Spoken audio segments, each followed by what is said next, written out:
deserves a tempo jungler. I don't like to necessarily see him playing tanks at this stage because I want to know that when he wants to look for his fights, he has easier ways to find them, you know, through the Weaver wall.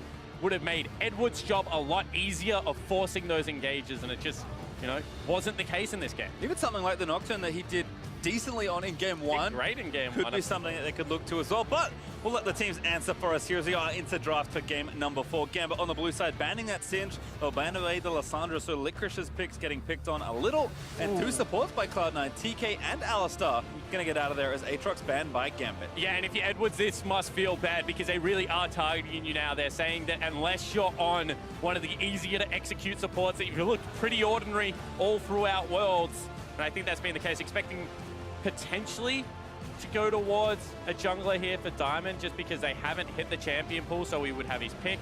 Kai'Sa also up and available. Varus also there for Logic. These are kind of the champions that we've seen so far. I do also like the Urgot ban from Cloud9, just saying, you know what, let's not give it back away and have to run into that problem. And there's the Taliyah first pick, though, for Diamond, so he will get the more aggressive side of the matchup, depending on what Sven wants to take here. Potentially, I mean, there still are avenues for Sven to look to attack this. You can take some early skirmishing pressure.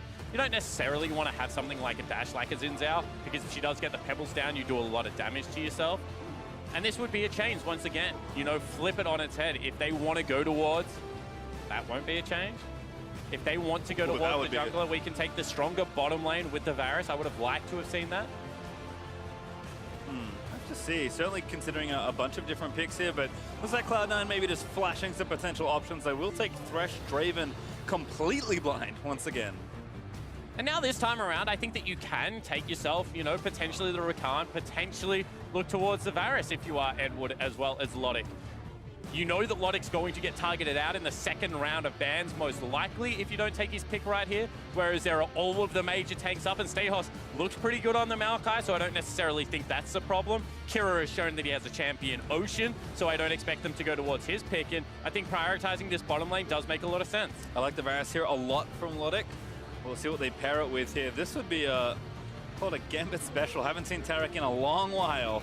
But we'll see what they do in a select here. Still 10 seconds to make their third pick of this draft. Oh! All right, it's Nautilus instead. And I expect it to be a support Nautilus. Yep. Supportalus. Which isn't very good at the moment, I don't think. Has just gently been tapped up time and time again. See if I can find out the last time Supportalus graced the stage for Edward. See if it's even got some going this year. I'm going to guess probably not. Yeah, I'm also going to guess that as well. Turn. Going to be locked in. I found one. It was a loss. It was a loss. It makes a lot of sense because I don't think the champion really does fit the bill. However, could potentially match with Licorice here. Back in there, though. It looks like Nocturne is the pick for Sven this time. So going to take that very strong, aggressive jungler. I'm interested to see whether Gambit takes away the Akali because Cloud9 have shown that they can flex it into 2 lanes. Flex picks on red side are pretty potent because you're able to guarantee, you know, at least one theoretical good matchup for one of your lanes, as well as take something OP. So I would potentially, if they want to continue to show their proficiency on the champion, like to see Sneaky out of this pick ban, take himself that for potentially Licorice, potentially Jensen. If it is going to be the case, I would like to see them ban away potentially one of the other damage tanks, maybe something like a Cho'Gath that can wave clear against it rather well. Looks like Sion and Nivea, so yep. It's kind of taking away the comfort for top and mid lane respectively. Galio the ban there for Gambit. On will join in. Take a very strong, straightforward team fight tank away. Because the last time we saw the Akali top lane, you got to remember it was played into Urgot. Nothing has looked good against Urgot so far. And I'm sure that Jensen can play it in the mid lane, so, you know, there is that double header. Not to mention the fact that a lot of Kira's champion pools do whoa, okay. That's a Jarvan. That's a blind Jarvan. For which solo lane spawn? It's for top lane. Yeah. I wonder I'm if just it's testing I wonder if it's a shout out to, you know, the previous top laner of Cloud9 in Ray, big full AD Jarvan player when he was in the LPL. Poppy though, for top lane presumably this time around, unless there's a couple of flexes going up again. But yeah, you can of course move these around. Whatever it is, I'm Certainly surprised. I mean, Nautilus was already We're expecting one of the biggest mid-laner. banners. We're expecting a mid laner, and we will get a mid laner. There is LeBlanc, not banned this time around, but give presumably Jensen counter pick. Although I'm hearing Vedius' voice in the back of my head saying that maybe we could play it. It's not going to happen. Most likely going to be a Rise here, I think. You know, pair up the globals one more time. Jensen's looked very clean on it. Ooh.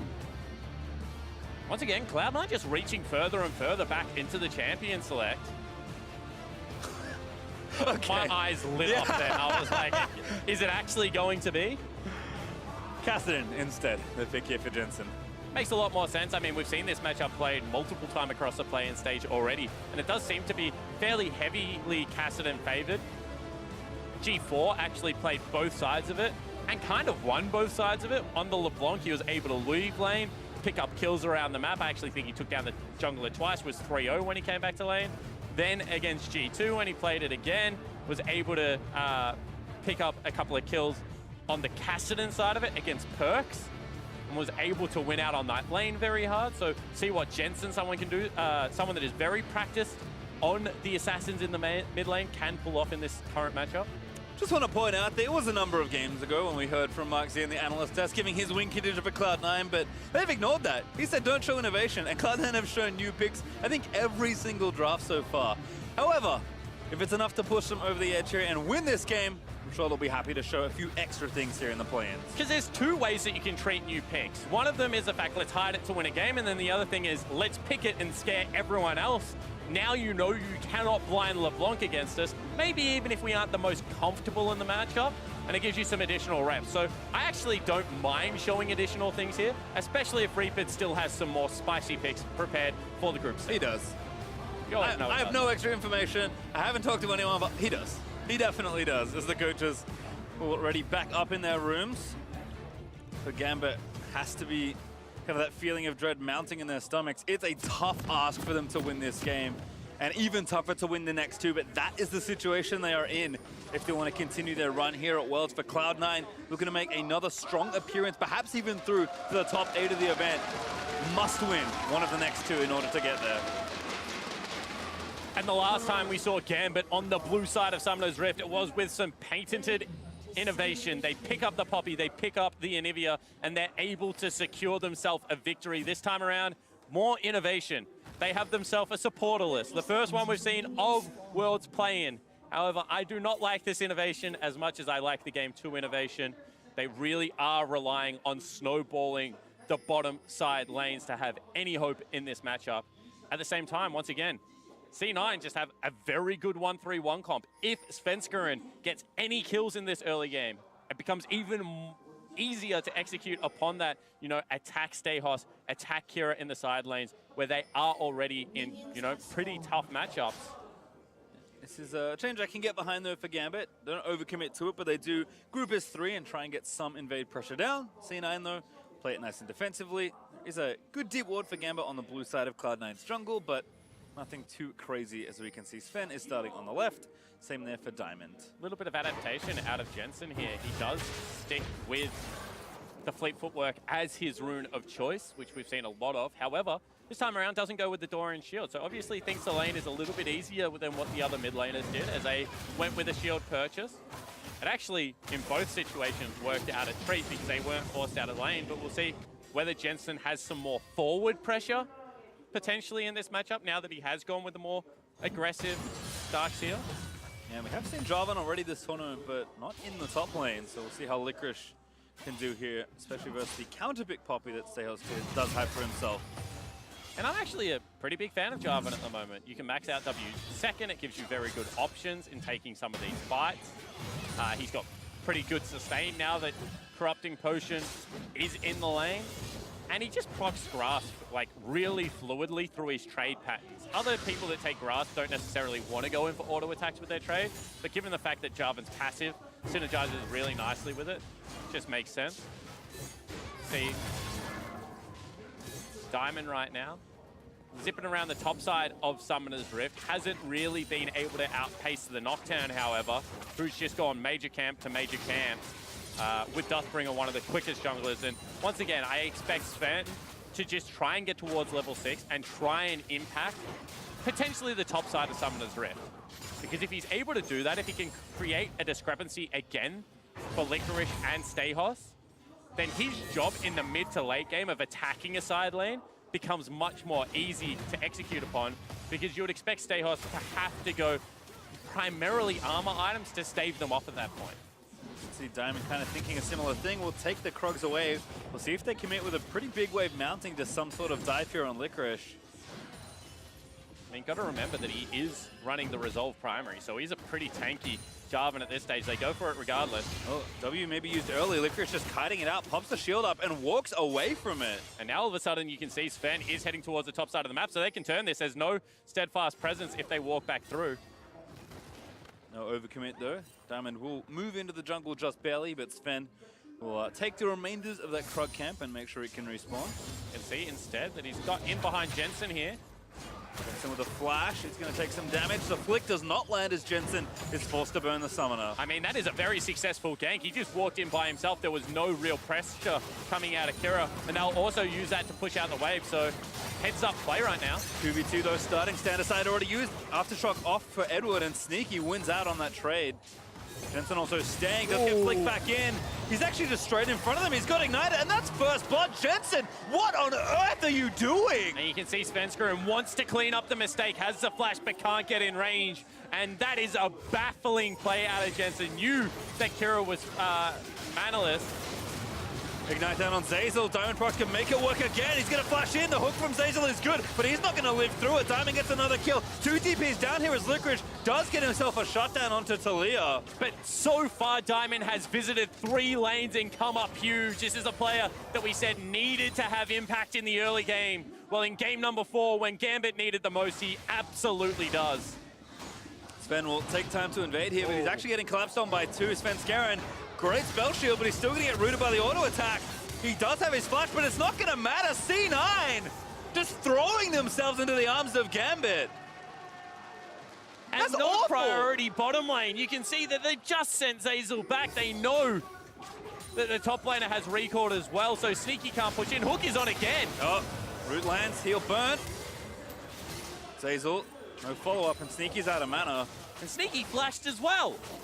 This whole bottom side of the map now without a summoner spell for Gambit. They're about to tick level 6 in multiple lanes. Diamond Prox can really impact any lane on this map now. And it feels like Licorice is maybe the last vestige of the early game sanity that Cloud9 have, because they have just turned their brains off in the last extra plays. And credit to Diamond Prox for doing that work. Again, so impactful on this Talia once again.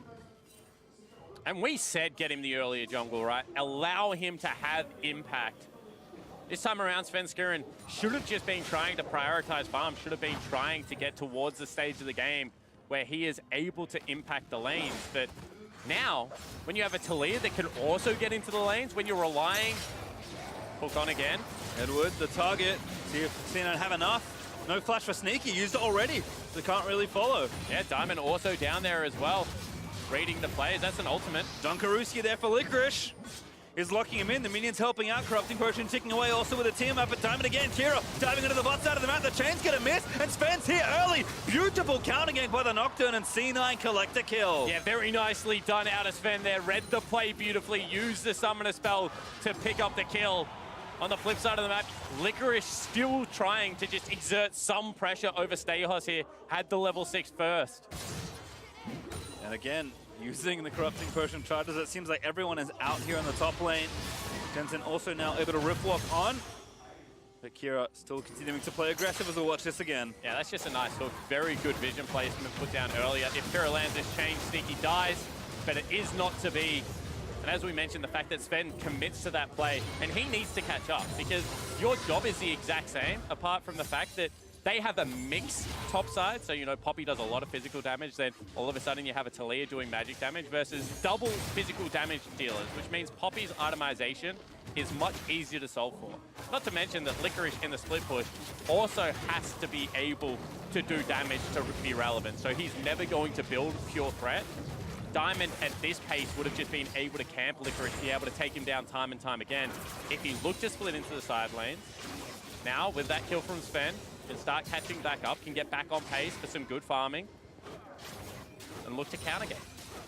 At least the gold is even back up or thereabouts. Gambit still up a few hundred. Both junglers moving in towards 6 have actually hit it on either side now, so look for Sven or Diamond to have an impactful first ultimate. It seems like right now both are perhaps trending towards the bot lane here. I also think it's a little bit important to talk about this mid lane 1v1, not in context of Kira versus Jensen, but LeBlanc versus a Cassidy, because it does seem to hold some merit in this Plains group so far, and so you have to assume we'll probably be seen a little bit more throughout the rest of the world. And right now it looks like if LeBlanc doesn't leave lane, then she can't have impact.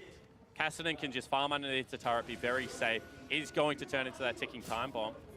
Gank set up on the bottom lane, so we'll hold that thought briefly. He's going to blink first. Chain Corruption already landing. It's a bevy of ultimates on the Sneaky, and Diamondbrook blows him up at Sven. Able to get the counter kill onto Logic, so now it's jungle versus support action. TP in from Gambit, though. Edward is going to be the target, but Sven's now left out all alone as Stayhouse charges in, moves Sven towards his turret, and grabs himself a shutdown. Yeah, very nicely done from Stayhouse. Made sure that he was out of range. You can see that Licorice nowhere near the top side of the map regardless, and impacts to teleport the play. Both junglers with the exact same idea. But Gambit with the extra member due to that TP advantage, able to make it work. And do have a pause here. Looks like Stayos is trading to a ref. We'll get info as soon as we have it for you, but a surprisingly different early game here. We've talked a lot about Gambit really struggling to get stuff going in the first 15 minutes. We're sub 10, and already Gambit have found much more than I think they would have thought, and probably much more than they deserve, given that Cloud9 maybe did some silly stuff. Yeah, the switches seem to flip for Diamond Prox. He was able to get into top lane, then mid lane, bottom lane, just subsequent ganks, and, you know, really just ran it down from the top side of the map and was able to generate advantages. Sven, at the same time, on Nocturne, doesn't really want to be a part of these plays. I think that the important thing for Cloud9 to realize is that this game is still fine as long as Jensen is accumulating farm and as long as Fenskeren is going to be relevant, which he is because he picked up a couple of early kills. That is still the part of the map that in the 1-3-1 they will probably look to attack, and Cassidy will start to accumulate advantages. In saying that, I think that the good news here for Gambit is that the Nautilus hasn't looked horrible so far. It's generated good fights, and now the fact that we have a Draven and that ultimate is going to follow through, the team fight execution does become easier. So even though they have a composition that once again can attack the side lanes, I think the player tendencies of Gambit is to always team fight. And that's what we've seen so far this series. And they certainly have ways to make that work as well. I mean, again, if you're looking to lock down a Draven, Nautilus does it better than most from the support role. So I can, again, see the theory behind the pick. And as you mentioned, it's not been too bad so far. Looks like we are investigating either a mouse issue or some potential creep block. We'll get you more info as we have it. But as you can see, people talking to the top laner there for Gambit just to make sure everything is A-okay. And this is always a tough thing for any team or any player. When you're in a pause, all of a sudden, things go quiet, you're not focused on the game because there's no game to play right now. Yep. This is certainly a test, albeit a small one, but something that teams do have to get through here on the biggest stages. Yeah, I actually talked to Ejim about it a lot because obviously ex-pro player has had more than his fair share of pauses in his time, and he says a lot of what goes through your mind is what cooldowns have they used? Where are their... Because the big cooldowns are going to be recorded, right? You have a TP timer, you have flash timers, but when did he use his ultimate? Like, how long ago was that? Yep. Most of the players are a little bit more feel-based in regards to those cooldowns, the soft cooldowns in the game, and that's really what you start to lose touch with as you sit in a protracted pause. Well, looks like we are going to be getting back in soon enough, so just make sure everything is A-okay before we load back into the Rift. As I said, though, it's kind of fun to see that this jungle matchup we talked up as being an ancient one between Sven and Diamond. I think in this game especially, and we saw that already with the bot lane altercation, is becoming something that will be pivotal in the result of this game. Certainly agree, and I think that if you're Diamond, you know, such a storied jungler, you do not want to go out of Worlds a second year straight without having a Diamond game and, you know, really being able to dictate the pace of the Rift. So I love what he did here. He got busy super early on into the game, and he said, you know what, this might not work, it might work, but I'm just going to visit everywhere. I'm going to make sure that Sven is reacting to my plays, and a couple of times, you know, he got counter ganked, it looked poor, but last gank especially, you know, able to get into the bottom lane, picks up a kill, teleport completed this time for Stayhouse. They managed to swing it in their favor. They've generated themselves that early gold lead. And as the game progresses, you know, Varus going to start dishing out so much damage. LeBlanc will come online earlier than the Cassidy, so we'll have windows to play around. And I think that all Diamond can really hope for is to continue the tempo of this game to be nice and quick for his team. And in a lot of ways, he really is the heart and soul of this team, I feel like. Obviously, he's a big fan favorite, been playing forever, but so have some of his other teammates. Edward, of course, comes to mind. I think Diamond has had progressively better and better tournaments as he's kind of moved back onto the international stage. And credit to the guy, this was a huge star in the very early seasons of League of Legends. And, you know, to go play in his kind of home domestic league, to do well as a team that he knows himself is maybe not as strong as the one he was originally on, but to do his team proud, to continually win, and then do better and better each time. Yes, a loss here is disappointing for any team or player that comes to this tournament, but as you mentioned, he's looking good so far in the early stages of this game, and no team is out of it yet. Cloud9 are going to have to play pretty carefully as Gambit have finally generated themselves an early advantage. And I think the fear for Cloud9, as we touch into, you know, where the state of the game is the game has sped up a little bit. That the mid-game out of Gambit is going to be fairly oppressive to play against, and they're going to have to pick their windows. And in the play-in stage against Detonation Focus Me, Cloud9 wasn't able to do that. They were rushing plays. They were getting caught out. In game number 2, it felt like a similar situation. So this isn't a Cloud9 lineup that is playing flawless macro League of Legends, that is positioning perfectly around Summoner's Rift, and I think that that will weigh on their mind if this game continues to track in a similar trajectory. And again, Cloud9 are a pretty scrappy team, all things considered.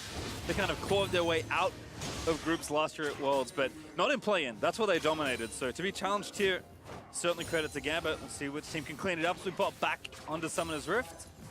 And there is always two sides to every coin, Pastry. You have to acknowledge that this time around, the play-in teams have challenged majority of the seed ones more than what Cloud9 was challenged last year. So I don't think that's necessarily a knock on Cloud9 in completion. I think they are playing messier League of Legends, but I also think that at a certain point, you do have to sit back and say, you know, the Turkeys, the CIS regions are starting to rise, that this year has certainly been a better year for the LJL in totality. It's been their best year ever at Worlds. That's like, again, it's like maybe a small thing, but you can't take away from the fact, and you could see it in the reaction from their local commentators, from the local Japanese fans, that it means so much to them to just get one step further than you've ever got before. So I agree, certainly credit to all the teams that we've seen so far, and we've got a lot more Worlds to play Spawn. But for now, we'll focus back in on the game at hand. Cloud9 looking to win this one in 4. Gambit, of course, trying to prevent it as Jensen cleaning out the minions, are growing stronger and stronger as Diamond is back down to his favorite place.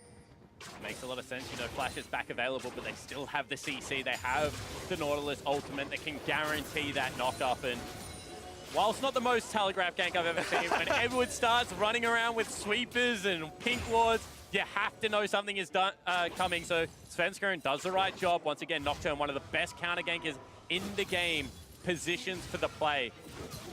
I think that's going to be crucial as the game progresses. I wouldn't call subtlety a strong suit of Gambit.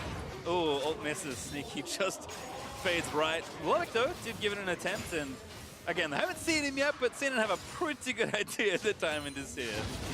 I wonder if he continues it. Kira actually goes in. Jensen, though, winning a little, gets the Rift Walk on. Diamond, though, trying to translate this pressure into an objective at least, and has started the Cloud Drake. And they've stopped. Yeah, I don't think that's a Drake that you want to take. You have the push in the bottom lane. You can see that mid lane also is getting first access to the wave.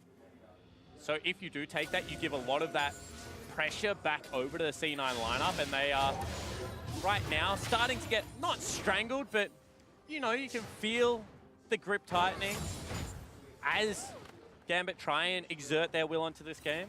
Once again, C9 just need to ensure that Jensen has access to farm. So the map deteriorating, opening up at this stage of the game before he had his Rod of Ages and can go towards the side lane would be absolutely disastrous for how they want this mid game to play out. And again, Sven is just checking down the bot side, making sure he's in range, ready with the ultimate. Moved down into that brush and cleared the control ward that Edward did place. And Diamond, I don't think I've seen him move for quite a while. He is still here in the bot side of the map. Yeah, well, there are no major buffs for him to take. They might have thought that he is heading towards the blue buff now. A very nice trade coming in for Kira. Jensen gonna chug a pot and run down towards the right-hand side, but could get cut off here. He wants the honey fruit. Kira's gonna make him pay. Rift walk out. Kassadin Classic still safe. And you can see the ward over the back of the Pit of Dragon has done a very nice job of kind of tracking where Diamond has been the last couple of moments. And now they have solid information of where he is. It's actually going to be Svenskeren that trades places with him and goes towards bottom lane, but I think this will be pretty easy to read if you are the Gambit lineup. Ward's going to make it unnecessary to read as Ooh. TP in from, is that Jensen? Oh, that's both of them. Everyone's coming down to the bot side of the map. They want Logic. The hook is just short from Zazel, but the dunk from Licorice is going to seal 2 kills on the bot side for Cloud9. And what a beautiful play out of Cloud9. The easiest way to get to your spikes is to accelerate the state of the game. Take yourself a couple of kills and a turret, and it was against the flow. We mentioned that Diamond was going to be heading north to hand off that blue buff. Cloud9 read the play. They use the previously mentioned ward, and they smash Gambit. Yeah, just erase the duo lane and take the turret as well. Sneaky continuing to cash in on both turrets and champions. We'll watch this one again. And this is just beautiful coordination. As soon as the teleports are completed, they make the move for the play. You can see that once the stack had been committed to, they're willing to burn everything they needed. Multiple flashes coming out to ensure that play is successful. And now the fact that, you know, Svenskeren is arguably back accelerated into the game. He's a little bit down on experience, but has 4 camps up and available, is going to be fine into this mid game. Diamond's job becomes very hard because he is going to be the target if ever Sven is second to the gank. If Diamond flies in there first, Sven is just going to try and eliminate the Talia. Gets harder as well, given that Sneaky also finished his first item. Unless you count jungle items, is the first one in the game to get that done, as Zazel tries a very sneaky hook from Fog of War, but Logic is just out of range. And they're still not in a situation where Jensen wants to go to a sideline, especially given the fact that he just burnt his flash and doesn't have Roa stacking up still. Is still very squishy if he ever does get collapsed upon by multiple members. So you can see that he's hovering his pressure towards mid lane and then only just catching the side lane as it is about to hit turret. That chunk could be pretty crucial, however, for Kira if he wants to stick around. He's the person with the double summoner spells and can look to continue this pressure. So 1-3-1, certainly not at the state where it's going to shove up lanes. I think Gambit has done a good enough job of delaying that for a few more minutes. And these are the windows that we talk about where Poppy is more online, where right now the Talia is more impactful to level 11, where Kira, level 11, is going to have huge presence in these fights, where Gambit really need to make their mark and try and accumulate a lead. Well, despite the disaster in the bot side of the map, Gambit did get the Rift Hold out of it, so they'll use that to take the mid out of turret. Sneaky dispatches that before the charge can come in. As you mentioned, Cloud9 still needing to buy time. Jensen with the blue up, and I assume Rod of Ages probably done, although he's going to catch the next wave that Kira is pushing. Licorice even roaming down to mid lane just to try and find something here. His turret's a little low after that departure, but still feeling pretty confident here with a healthy lead. And more than anything, just wants to impact the map if he can again. But Cloud9 having no TPs for a little while, it will actually be Stayhos back and ready with his global that can try and make a play. Game is still balanced very delicately at this point. Yeah, absolutely. And I think that the next breaking point, as that mid lane turret is now gone, is can they impact the 3 units of Svenskeren, Sneaky, and Zazel? Because last game they weren't really able to do it Pastry. However, this game, they have the Talia, they have a very easy engage of Edwards just clicking R on someone and being able to follow up, and they can chase for a very long time. So I want to see Gambit right now look to try and push out the 2 side waves as far as they can, which is unfortunately only the turrets, and then try and collapse mid. Because if you get control over the middle portion of the 1-3-1, then you can start getting vision around jungle, you can start starving out side lanes. The last thing you want to do is continue to funnel farm into Jensen, into Licorice, and allow them to have the late games that we keep talking about. And C9 should honestly just keep conceding as much as it makes sense. Yep. Keep trying to pick up the side waves and just keep scaling. Yeah, as a result, Gambit do get themselves the Cloud Drake. Certainly an acceptable loss given where we are. Licorice getting slammed into the wall by Stayhos. Just going to run out of there. Stayhos with that finished Sunfire Cape and the Glacial Shroud. Pretty potent in a 1v1 versus the Jarvan. Absolutely is, and with that pressure top lane, all of a sudden it becomes a little bit more difficult to rely on, because you can see Kira heavily winning the bottom lane split push. Stayhos is starting to win the top lane split push. If this is potentially a Sheen getting picked up because he wants to be more of a damage threat, then, you know, Licorice might be in some trouble here. And if the wave starts breaking for C9, if they can't hold at these turrets, then Svenskeren is going to start getting starved out of his jungle. A starved Nocturne not going to be much use at all.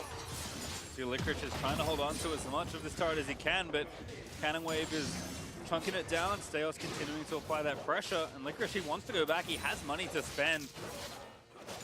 C9's duo from the bot lane is going to try and pressure this mid turret. Lodik running back there, though, with his Blade of the Ruined King now finished, and the Ginsu's Rage Blade on the way, and Cloud9 can't do too much more other than push the wave in. And I think C9 are a couple of items away, or a serious mistake from being truly even in this game, even though right now the score indicates that that is the case, because they've had to pick up a QSS.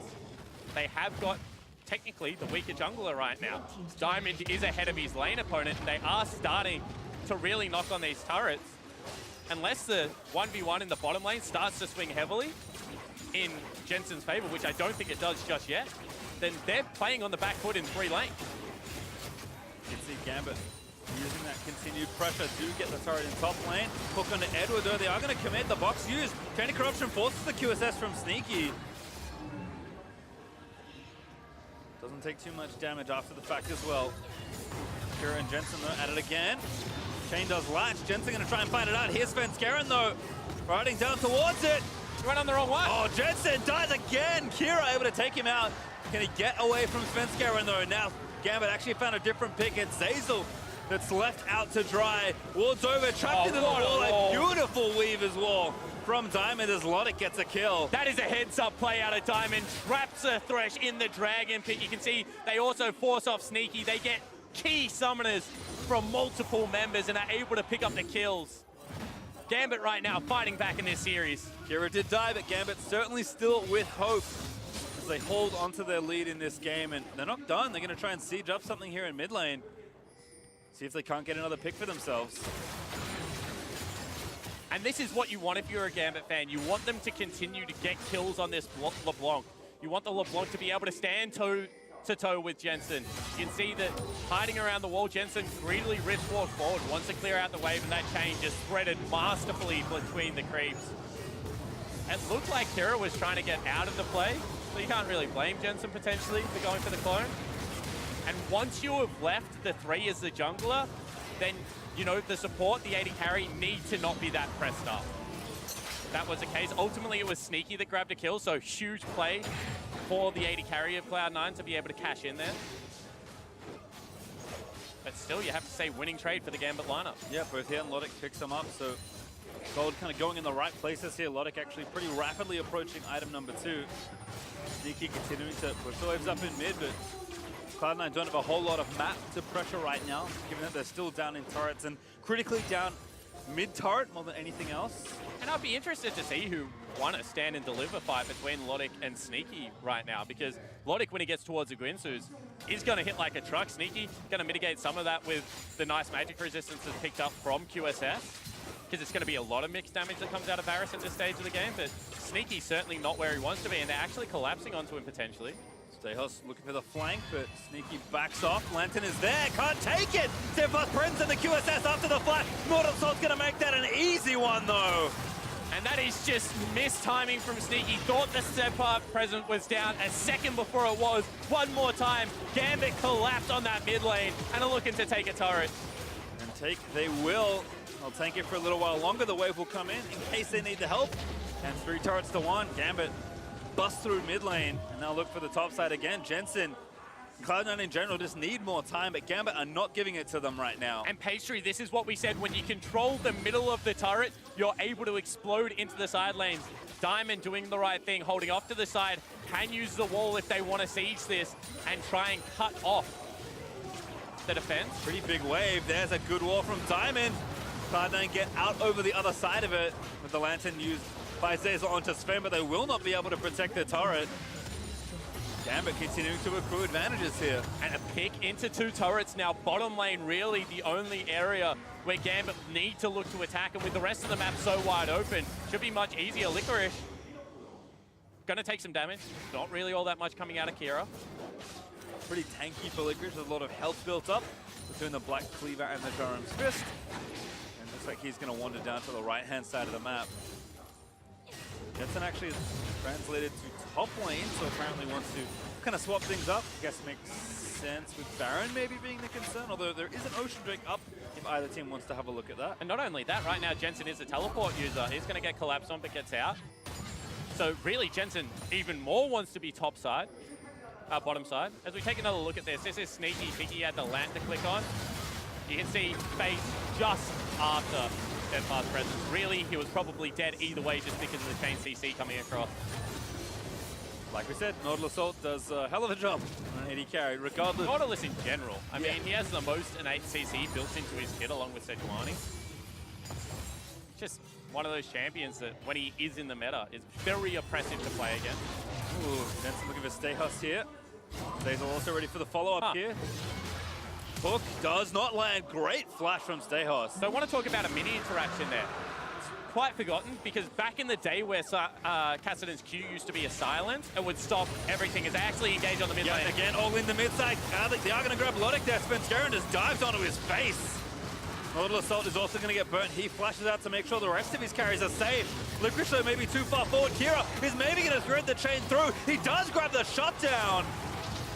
Snipes Licorice through the traffic. Oh, that was very close. Stayhus gets the ult. Yep, gets the knock up there. There's the move back as well. Diamond finds the flick.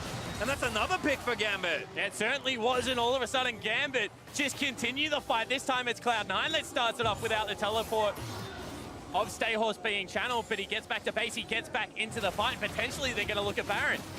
At least going to start it here. Spenskeren is up, but he's got no flash. There's no blast plant there. They are going to see them. They hook the support. They're trying to get some poke down, but Cloud9, what can they even do to try and get in there? Spen's got no ulti. He has no way to try and smite this. They're just trying to harass here. Edward is low, but Kira again. We're going to find that flank. Jensen are going to chase him down. They're still on the Baron here, Spawn. Yeah, they might have this pastry. There's no way for Spen to get in without a lantern, and Zeyzal is so low.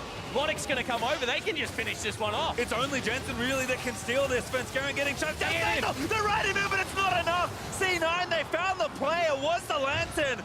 But Gambit still take down the objective. Baited and outsmarted. They get the Baron. They pick themselves up 2 kills at the same time. And now Gambit have firm control of the game. 4,000 gold ahead with much more to play for in these next 3 minutes. Cloud9 firmly on the back foot now. We talk about them needing time. The time they need is just increasing as Gambit find these advantages. And this is so impressive because we said they will get outscaled eventually. However, at this stage of the game, the LeBlanc reigns supreme. You can see Kira just being such a nuisance, takes him so low. So much pressure on this smite.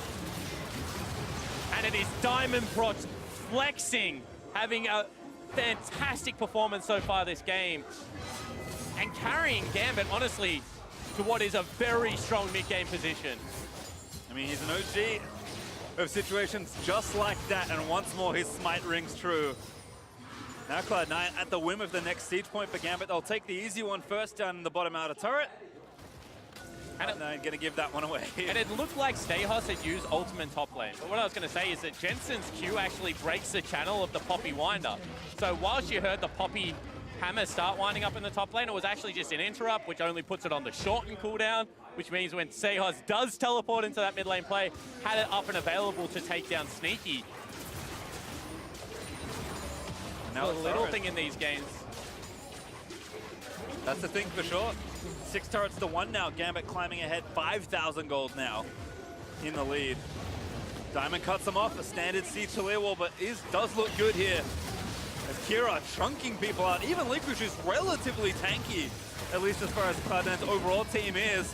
And their Stayhus going to channel the ult, just force them off this. And Gambit brute force and smash through the outer inhibitor turret Teleport here. coming in, Pastry. That's going to be Licorice in the back line. Once again, looking for the flank. This must work for Cloud9. They'll dive in. Everyone in onto Lodic, but already Nocturne is dead to Kira. Lodic still living for a little while longer. Jensen, though, actually does slay him, but it costs him his life as Diamond picks him off. Cloud9, I don't think that's enough for what they had to pay there.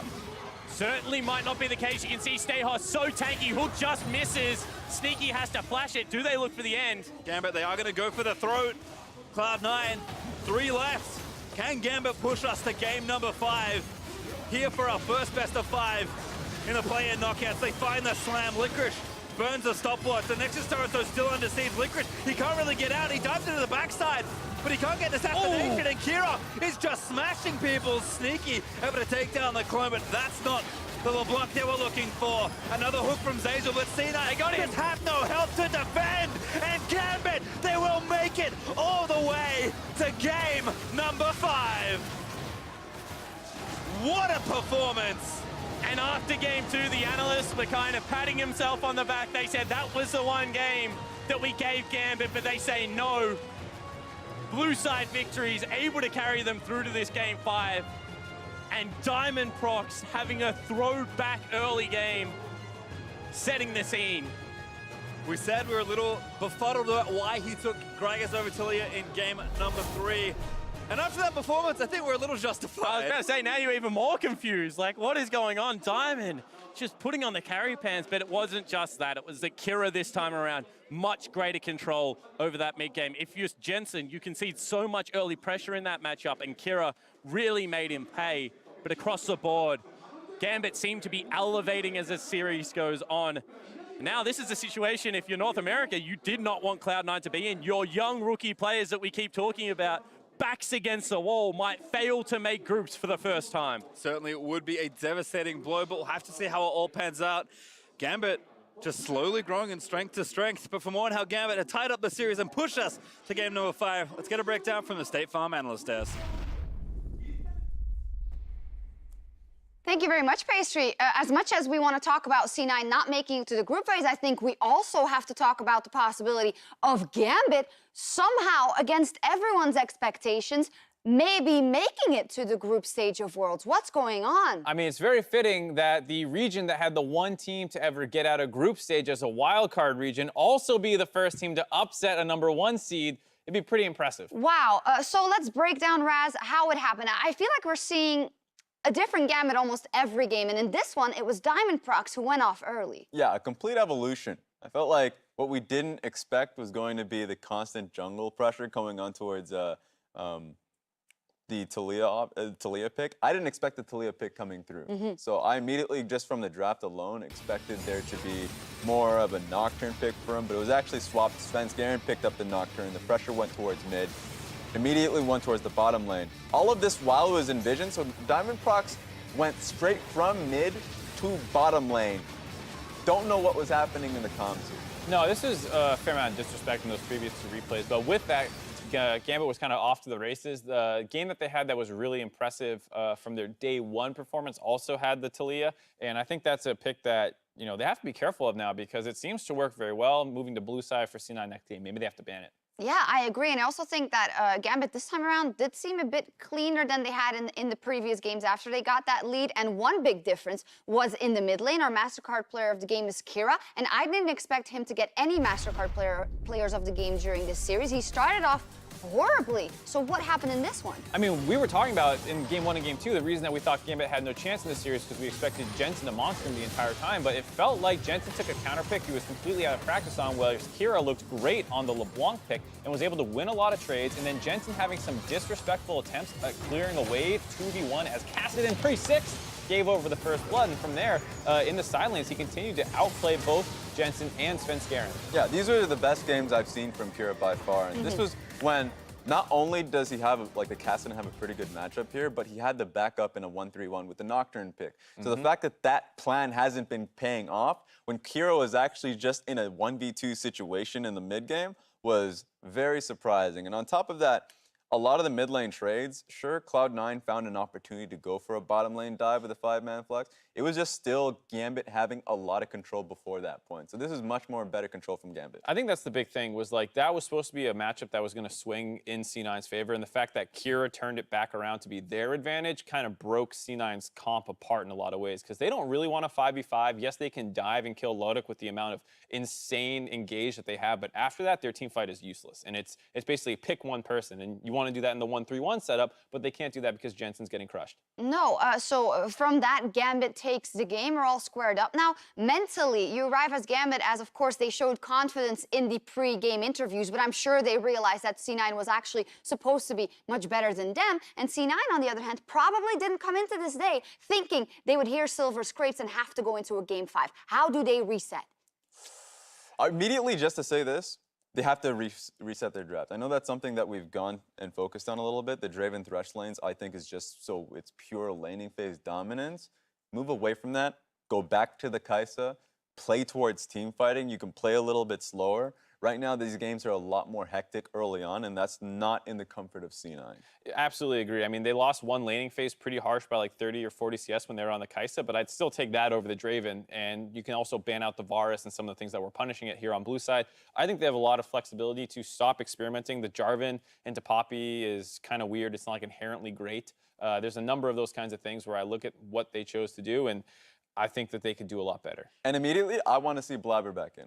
Only because I felt like in the 1-3-1, the communication was a big disconnect between Jensen and Well, just to jump in here, there are no substitutions for the next game. There we go. That won't be the case, and C9 is blue. So that's immediately, I would just say they should just change it up so they have a 2v2 focus mid, just go back and draft, because this time around, LeBlanc and Talia are great, so they can force the 2v2s. So I'm not saying to take both of them. I think Talia is going to be a higher priority here. You weren't not much afraid of the blue side. You said before the last game, I'm actually more scared of C9 on the red side because of the things I've seen. Now, do you feel confident that with the blue side, they'll be able to close things out? I think so, but like the great Edward said, Sene. Oh my gosh. Who knows? All right then. Well, we will be seeing what will be happening. I also believe we'll be hearing Silver Scrapes, and we'll be going to break in just a second, I believe. Yeah, that's true. Well, Silver Scrapes is up, and C9